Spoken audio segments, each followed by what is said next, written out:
औज़ु बिल्लाहि मिनश्शैतानिर्रजीम।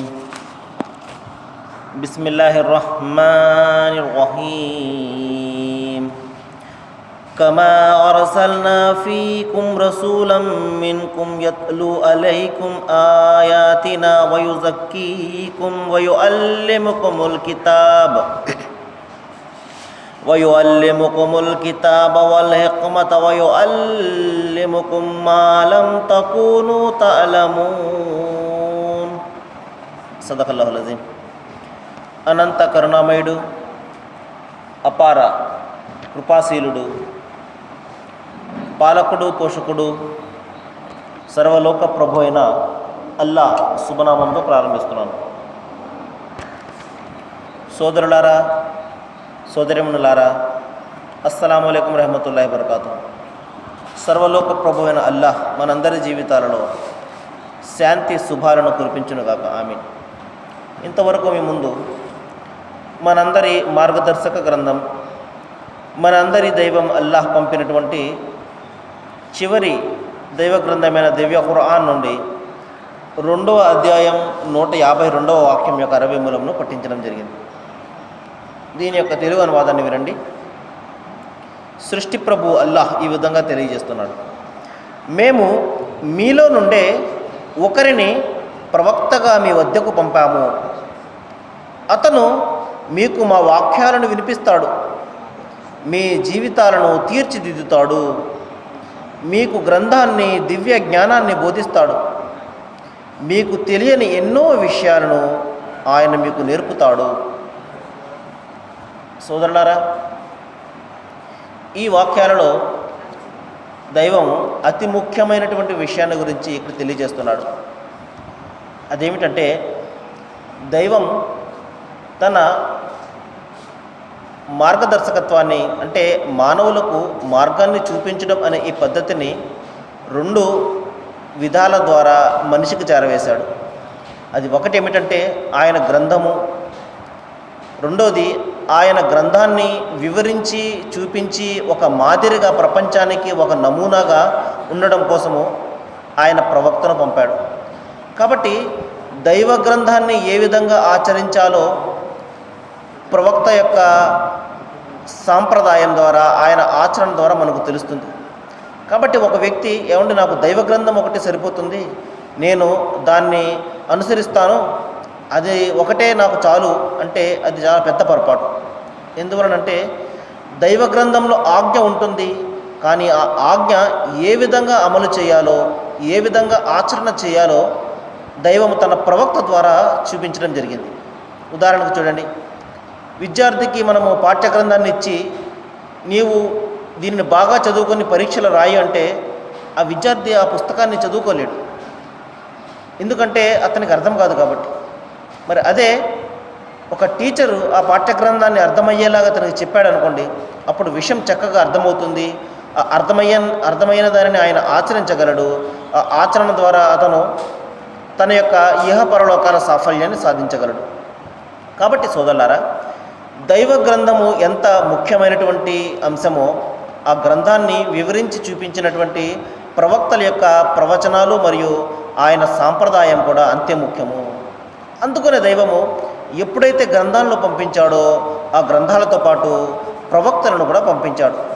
మరి ఈ ప్రవక్తలు సుమారు 1,84,000 మంది ప్రవక్తలను దైవము వివిధ జాతులలో, వివిధ భాషలలో, మరి ప్రపంచ నలుమూలలో కూడా పంపించడం జరిగింది. ఎందుకంటే ఏ వ్యక్తి కూడా నశించకూడదు, ఏ వ్యక్తి కూడా తాను చేసుకున్న దాని యొక్క ఫలితంలో అతను చిక్కుకోకూడదు. అందుకనే దైవము మనిషికి ఎటువంటి అవకాశాన్ని ఇవ్వకుండా, లేకపోతే ఈ మనిషి అంటాడు, ఓ దైవమా, నా వద్దకు నీ గ్రంథం ఏది రాలేదు, నా వద్దకు నీ గ్రంథాన్ని వివరించి చూపించే ప్రవక్త కూడా నా వద్దకు రాలేదు, ఒకవేళ వచ్చినట్లయితే నేను బాగా ఆయనను అనుసరించేవాడిని అని దైవం వద్ద సాకు ఏ మాత్రం కూడా చెప్పడానికి అవకాశం లేని విధంగా దైవము గ్రంథాలను, ప్రవక్తలను పంపాడు. ఇప్పుడు మనిషి ఏ మాత్రం కూడా సాకు చెప్పలేడు. నా వద్దకు దైవ గ్రంథం రాలేదని, నా వద్దకు ప్రవక్త రాలేదని ఏ మాత్రం కూడా సాకు చెప్పలేడు. ఎందువలనంటే ఏ మాత్రం కూడా ఆధారం అనేది లేకుండా దైవం ఎవరిని కూడా నాశనం చేయడు. మరి దైవ గ్రంథము, దైవ ప్రవక్త, మరి దేవుని యొక్క ధర్మము అందరికీ తెలియబడిన తర్వాత కూడా ఎవరైతే తమ ఇష్టం వచ్చినట్లుగా జీవితం గడుపుతారో మరి దైవం వారిని శిక్షిస్తాడు. కాబట్టి సోదరులారా, ఇక్కడ మరి ఈ విధంగా ప్రవక్తల పరంపరలో చివరిగా వచ్చిన వారే, మనందరి కోసం వచ్చిన వారే ప్రవక్త ముహమ్మద్ సల్లల్లాహు అలైహి వసల్లం వారు. మరి ఈ గ్రంథాల పరంపరలో చివరిగా మానవాళి కోసము, మన అందరి కోసము, మరి ఇందులో కులము లేదు, మతము లేదు, భాష లేదు, ప్రాంతం లేదు, సర్వ మానవాళి, ప్రపంచంలో ఉన్న మానవులందరి కోసము. ఎందుకంటే ప్రపంచంలో ఉన్న మానవులందరూ కూడా ఒకే దేవుని చేత సృష్టించబడ్డవారు. అమెరికా వాళ్ళకు ఒక దేవుడు, జపాన్ వాళ్ళకు ఒక దేవుడు, ఇండియా వాళ్ళకు ఒక దేవుడు ఎంత మాత్రం కూడా లేరు సోదరులారా. ప్రపంచ దేశాలలో మనిషి అనేవాడు ఎక్కడున్నా కూడా ఆ మనిషిని పుట్టించింది ఒకే దైవము, ఒకే సృష్టికర్త. కాబట్టి మానవుల అందరికీ కూడా దైవము చివరిగా అంతిమ గ్రంథము ఖురాన్ను ప్రసాదించడం జరిగింది. మరి ఆ గ్రంథాన్ని చక్కగా వివరించడానికి అంతిమ ప్రవక్త ముహమ్మద్ ప్రవక్త, దైవం ఆయనపై శాంతి కురిపించగాక సల్లల్లాహు అలైహి వసల్లం, ఆయన మనల్ని పంపించడం జరిగింది. కాబట్టి ఈ ఖురాన్ మరియు ప్రవక్త ముహమ్మద్ వారు మానవాళికి చెందినటువంటి వారు. ముస్లింల ప్రవక్తలు ముస్లింల గ్రంథము కాదు, అరబ్బుల ప్రవక్త అరబ్బుల గ్రంథం కాదు సోదరులారా. దివ్య ఖురాన్ మానవుల అందరి కోసం వచ్చినటువంటి గ్రంథము, ఇది మానవుల గ్రంథము. ఇక్కడ ఈ వాక్యాలలో దైవము తన యొక్క ప్రవక్త యొక్క గుణగణాలను గురించి, ప్రవక్త ఏం చేస్తారో, ఆయన యొక్క బాధ్యతలు ఏమిటో, డ్యూటీలు ఏమిటో ఈ వాక్యాలలో మనకు చెప్పడం జరిగింది. అది ఒకటేమిటంటే దైవం చెప్తున్నాడు, ఓ ప్రజలారా, మేము మీకు ఒక పెద్ద ఉపకారాన్ని చేశాము, ఒక పెద్ద అనుగ్రహాన్ని మీ మీద మేము కురిపించాము. అదేమిటంటే మేము మీ వద్దకు మీలో నుండే ఒక ప్రవక్తను పంపాము. చూడండి సోదరులారా, ఎవరైనా మనకు ఒక సహాయం చేశారనుకోండి, మనము జీవితాంతం కూడా రుణపడి ఉంటాము, కృతజ్ఞతలు తెలుపుకుంటూ ఉంటాము. అదేవిధంగా మనము ఒక చోటుకు వెళ్తున్నాము, మనకు దారి తెలియడం లేదు, మనం అటు ఇటు తిరుగుతూ మన యొక్క సమయాన్ని వృధా చేసుకుంటున్నాము. మరి మనము మన స్థానం అనుకుని, అంటే మన గమ్యస్థానం అనుకుని వేరొక చోటుకు వెళ్ళిపోతున్నాము. అటువంటి సందర్భంలో దైవము ఒక వ్యక్తిని పంపించి, ఓ ప్రజలారా, మీ యొక్క గమ్యస్థానం అటు కాదు, మీ గమ్యస్థానం ఇటు ఉన్నది, నా వద్దకు రండి, నాకు తెలుసు అని చెప్పేసి మనకు ఎవరైనా చూపించారనుకోండి, మనం ఎంత సంతోషంతో ఆయన మాట వింటాము. అదే విషయాన్ని దైవం ఇక్కడ చెప్తున్నాడు, మీకు మార్గం చూపించడం కోసము నేను నా ప్రవక్తను పంపాను. కాబట్టి మీరు మీ యొక్క ప్రవక్తను అనుసరించండి, ఆయన మీకు దేవుని యొక్క మార్గాన్ని చూపిస్తాడు, ఇహపర లోకాల జీవితాల సాఫల్య మార్గాన్ని మీకు చూపిస్తాడు. మీ ఇష్టం వచ్చినట్లు మీరు వెళ్ళిపోకండి, మిమ్మల్ని అవి మరి మార్గాన్ని తప్పిస్తాయి. మీరు అనుకుంటున్నారు నేను వెళ్తున్నది నిజమైనటువంటి మార్గము, నేను నా గమ్యస్థానానికి వెళ్తాను, నా మోక్షస్థానానికి ఇది నన్ను తీసుకువెళ్తుంది అని మీరు భావిస్తున్నారు. కానీ అది నిజమైనటువంటి మార్గం కాదు. నేను నిజమైనటువంటి మార్గాన్ని చూపిస్తాను, రండి అని చెప్పేసి దైవము తన ప్రవక్త ద్వారా ఇక్కడ చూపిస్తున్నాడు. చూడండి, దైవం ఇక్కడ ఒక మాట అంటున్నాడు, నేను మానవుల మీద ఒక గొప్ప మేలును కురిపించాను, ఒక గొప్ప అనుగ్రహాన్ని కురిపించాను, ఒక గొప్ప మేలును వాళ్లకు చేశాను. అదేమిటంటే మీలో నుండి ఒక ప్రవక్తను పంపాను. ఒకవేళ దైవము ఏ దైవదూతనో ప్రవక్తగా పంపి ఉన్నట్లయితే మనిషి అనేక రకాల సాకులు చెప్పేవాడు. ఆయన దైవదూత కాబట్టి ఆయన అనుసరించగలిగాడండి. ఇంత కష్టమైనటువంటి ఆరాధన, మరి 24 గంటల్లో మరి ఎంతో బిజీగా ఉన్నటువంటి సమయాల్లో మరి దైవారాధన వైపునకు రావడము, మరి మస్జిద్ వైపునకు వచ్చి దైవారాధన చేయడం అనేది ఎంత కష్టమైనటువంటి పని అండి ఇది. కాబట్టి ఇది దైవదూత కాబట్టి చేయగలిగాడు, మనిషి చేయలేడు అని చెప్పేసి ఒకవేళ దైవము దైవదూతను తన ప్రవక్తగా మనకు పంపినట్లయితే ఆ విధంగా మనిషి సాకులు చెప్పేవాడు. కానీ ఇప్పుడు మనిషికి దైవం ఏ సాకును చెప్పడానికి విడిచిపెట్టలేదు, ఏ కారణాన్ని విడిచిపెట్టలేదు. మనలో నుండే మరి మనలాంటి ఒక వ్యక్తినే ఆయన తన ప్రవక్తగా పంపాడు. ప్రవక్తలందరూ కూడా మానవులే సోదరులారా. మరొకసారి నేను జ్ఞాపకం చేస్తున్నాను, ప్రవక్తలు అనేవారు నిజమైనటువంటి నైతికబద్ధమైనటువంటి జీవితాన్ని కలిగినటువంటి ప్రవక్తలు, పరిశుద్ధమైనటువంటి వారు ఆకాశం నుండి ఎంత మాత్రం కూడా రాలేదు సోదరులారా. మనలో నుండే నైతికంగా ఉన్నతమైన వారిని దైవము తన ప్రవక్తలుగా ఎన్నుకొని వారి ద్వారా మానవాళికి సందేశాన్ని వినిపించేవాడు. మరి ఆ ప్రవక్తలు ఎంతో ఉన్నతమైనటువంటి వ్యక్తిత్వాన్ని కలిగి ఉండేవారు. అటువంటి వారిని తన ప్రవక్తలుగా ఎన్నుకునేవాడు సోదరులను. వాళ్ళు ఒకవేళ సరైన విధానాన్ని అవలంబించలేదనుకోండి, మరి వారు నైతికబద్ధమైనటువంటి జీవితాన్ని కలిగి ఉండలేదనుకోండి, ప్రజలందరూ కూడా ఏం చెప్తారు?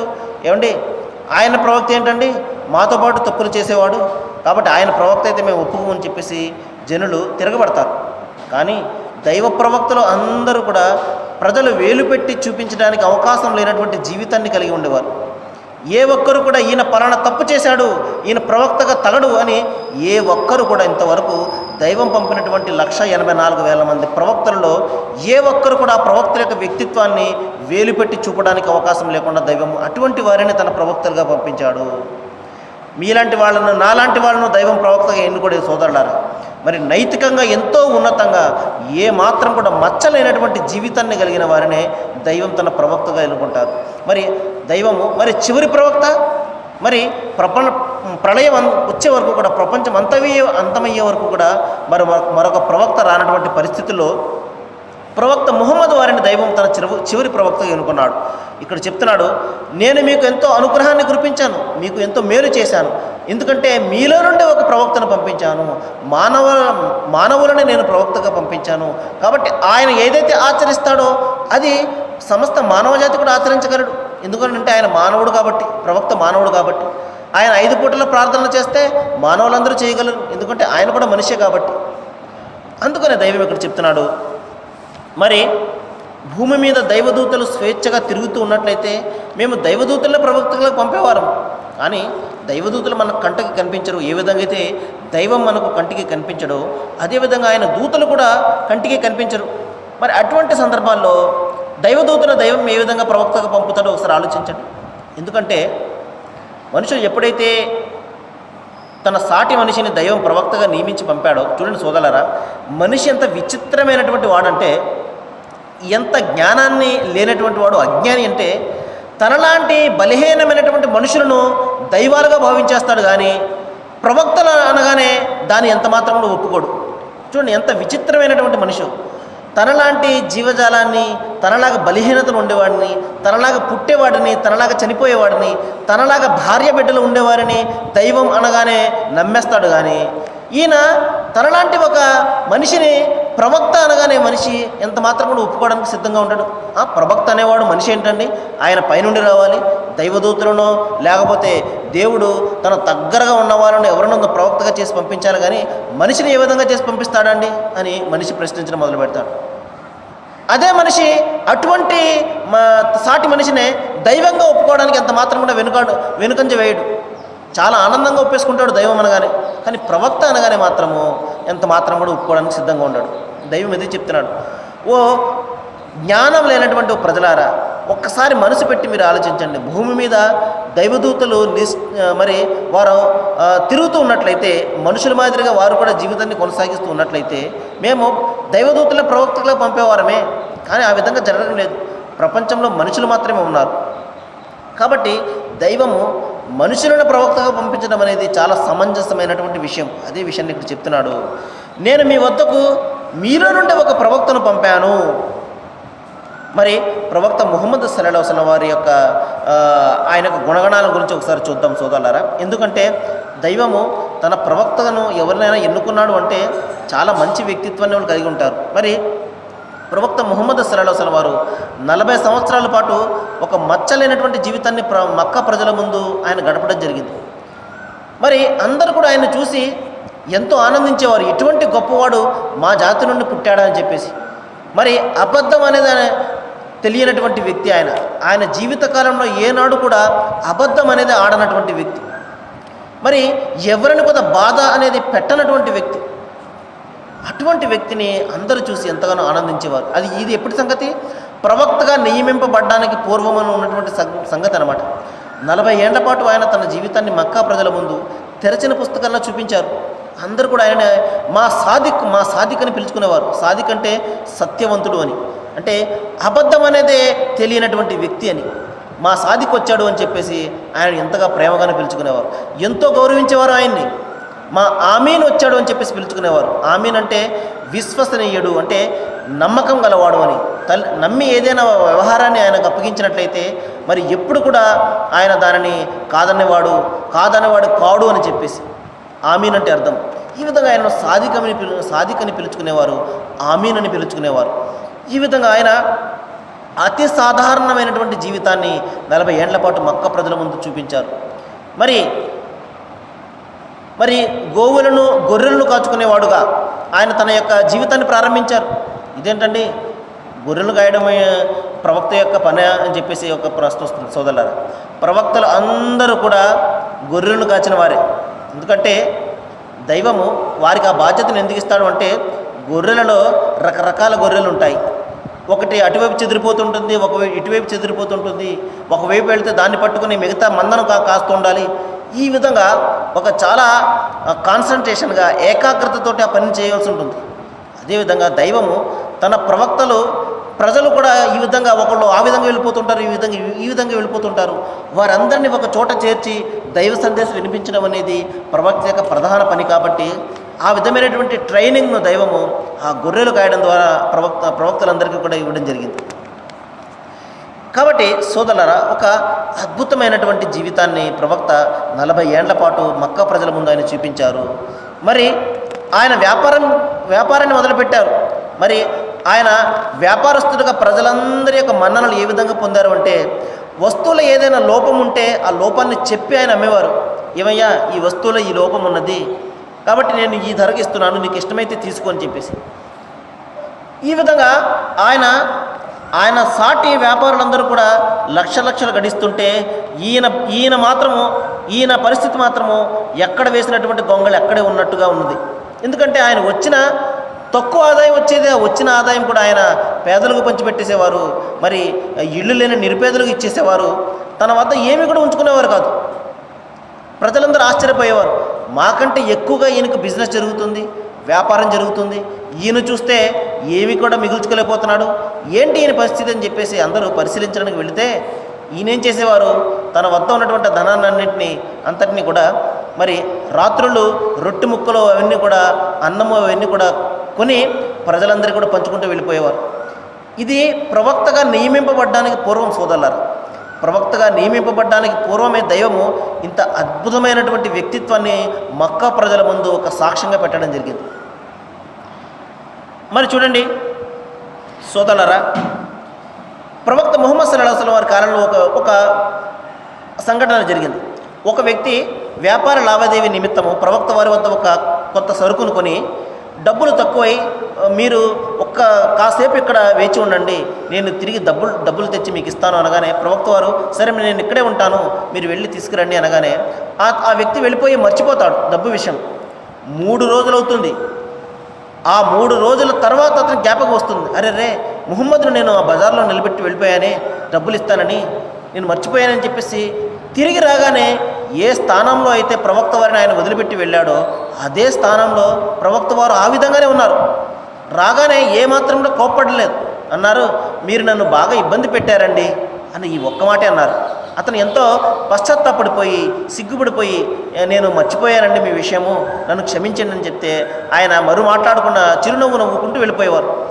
ఈ విధమైనటువంటి ఒక అద్భుతమైనటువంటి వ్యక్తిత్వాన్ని ప్రపంచ మక్కా ప్రజల ముందు దైవము పెట్టడం జరిగింది. ఎందుకంటే ఈయన అంతిమ ప్రవక్తగా ఎన్నుకోబడతాడు అని చెప్పేసి ఈయనని నేను ఎన్నుకుంటాను అని దైవానికి ఆయన పుట్టినప్పుడే తెలుసు. అందుకనే తన ప్రవక్తల యొక్క జీవితాన్ని ఎంతో పరిశుద్ధంగా ఉంచుతాడు. ఏ వ్యక్తి కూడా వేలు పెట్టి చూపించడానికి అవకాశం లేనట్టుగా వారి జీవితాలను తీర్చిదిద్దుతాడు దైవం. అందుకే ఎప్పుడైతే ప్రవక్త ముహమ్మద్ వారు 40 ఏళ్ళు ఒక మంచి వ్యక్తిత్వాన్ని మక్కా ప్రజల ముందు చూపించిన తర్వాత అప్పుడు తన ప్రవక్తగా ఆయన ఎన్నుకోవడం జరిగింది 40 సంవత్సరాలలో. కానీ విచిత్రమైనటువంటి పరిస్థితి ఏమిటంటే 40 ఏండ్ల పాటు మరి ప్రవక్త కానటువంటి పరిస్థితుల్లో ప్రజలందరూ ఆయన ప్రేమించారు. కానీ ఎప్పుడైతే ప్రవక్తగా నియమింపబడి ఏమయ్యా దైవం నన్ను ప్రవక్తగా ఎన్నుకున్నాడు, నేను ఒక సందేశాన్ని వినిపిస్తున్నాను, అది చాలా తేలికైనటువంటి సందేశము, మన తండ్రి అయినటువంటి ఇబ్రాహీం ఇచ్చినటువంటి సందేశము. అదేమిటంటే సృష్టికి దైవం ఒక్కడే, ఆయన్ను మాత్రమే ఆరాధించాలి అని ఎప్పుడైతే, అంతేకాకుండా మరి మిథ్యా దైవాల ఆరాధన మానండి, సాటి మనుషులను మరి దైవానికి రకరకాల ఆకారాలను కల్పించడము, ఇది మీరు మానివేయండి. ఇది తప్పైనటువంటి పద్ధతి. ఇది దైవము ఎంతో అసహ్యించుకునే పద్ధతి, దైవానికి ఆగ్రహం తెప్పించే పద్ధతి. ఈ పద్ధతిని మీరు మానుకోండి, దైవం ఒక్కడిని మాత్రమే మీరు ఆరాధించండి అని ఎప్పుడైతే సందేశాన్ని ఆయన వినిపించడం ప్రారంభించారో ప్రతి ఒక్కరు కూడా ఆయనను తిరస్కరించి ఆయనను చంపడానికి కూడా ప్రయత్నాలు చేశారు. చూడండి సోదరులారా, ప్రవక్త కాకముందు ఆయన ఎంతగానో ప్రేమించిన వారు ప్రవక్త అయిన తర్వాత మరింత సత్యాన్ని, మరింత మంచి విషయాన్ని ఆయన చెప్పడానికి ప్రారంభించినప్పుడు ఎప్పుడైతే ఆ మాట అన్నారో ఆయన చంపడానికి కూడా వాళ్ళు వెనకాడకుండా బలవంతంగా ఆయనను మక్కా నుండి మదీనా నగరానికి మరి వరుస వెళ్ళిపోయేలా చేశారు. కాబట్టి సోదరులారా, ఈ విధంగా ఒక మంచి వ్యక్తిత్వం గల ప్రవక్తను దైవము మరి వాళ్ళలో నుండి లేపాడు. అయినప్పటికీ కూడా మనిషి విశ్వసించడానికి తిరస్కరించాడు. ఇంకా చూడండి, ఒక వ్యక్తి యొక్క గుణగణాలను గురించి ఆ వ్యక్తి యొక్క భార్యకు మాత్రమే బాగా తెలుస్తుంది. ఇది అత్యంత సహజమైనటువంటి విషయం. అందుకే ప్రవక్త వారు చెప్పారు, మీ భార్యల ఎడల ఎవరైతే ఉన్నతంగా ఉత్తమంగా ఉంటారో వారే మీలో ఉత్తమమైనటువంటి మానవులు అని. ఒక వ్యక్తి చాలా మంచి పనులు చేస్తూ ఉండవచ్చు, చాలా మంచి ఆచరణ కలిగి ఉండవచ్చు, చాలా మంచి పేరు ఉండవచ్చు, కానీ అతని నిజస్వరూపం ఏమిటో అతని భార్యకే తెలుస్తుంది. కాబట్టి మీ భార్యల స్థానంలో, మీ భార్యల మనస్సులో మీకు స్థానం లేకుండా ఊరందరి మనస్సులో స్థానం ఉందనుకోండి, అది వ్యర్థమంటున్నాడు దైవం. కాబట్టి ముందు మీ భార్య యొక్క హృదయంలో స్థానం ఉండాలి, మీకు ఉన్నతమైనటువంటి స్థానం ఉండాలి. ఆ విధంగా ఉండాలి అంటే మనం ప్రజల ముందు ఏదైతే చేస్తామో అది నిజంగా మన మనసులో కూడా అదే ఉండాలి. ప్రజలకు చూపించడానికి మనం చేసామనుకోండి, భార్య మనసులో అనుకుంటూ ఉంటుంది, ఈయన ఇంట్లో ఈ విధంగా ఉంటాడు, బయట మాత్రం చాలా గొప్పోడు అని చెప్పేసి. కాబట్టి సోదరులారా, అందుకే ప్రవక్త వారు చెప్పారు, మీ భార్య ఎడల మీరు నిజంగా ఉన్నతంగా ఉన్నట్లయితే, వాళ్ళ మనసులో మీరు ఉన్నతంగా ఉన్నట్లయితే వారు నిజమైనటువంటి మానవులని చెప్పడం జరిగింది. ఇన్షాల్లా దైవం తెలిస్తే ప్రవక్త వారి యొక్క గుణగణాల గురించి నేను ఇంకా రేపు చెప్పడానికి ప్రయత్నం చేస్తాను. సోదరులారా, మరి ఇక్కడ ప్రధానమైనటువంటి ఒక అంశాన్ని దైవం చెప్తున్నాడు. అదేమిటంటే ఆయన మహా ఉపకారాన్ని మనకు చేశాడు, అనుగ్రహాన్ని కురిపించాడు. అదేమిటంటే మనలో ఉండే ఒక ప్రవక్తను ఎన్నుకున్నాడు.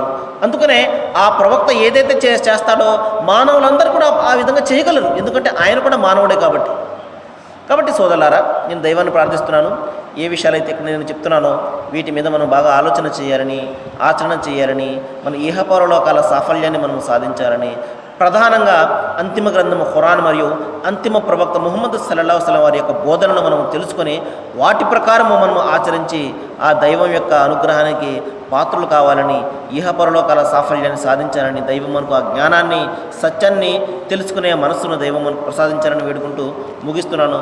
వాఖిరు దవానా అనిల్ హమ్దులిల్లాహి రబ్బిల్ ఆలమీన్. అస్సలాము అలైకుం.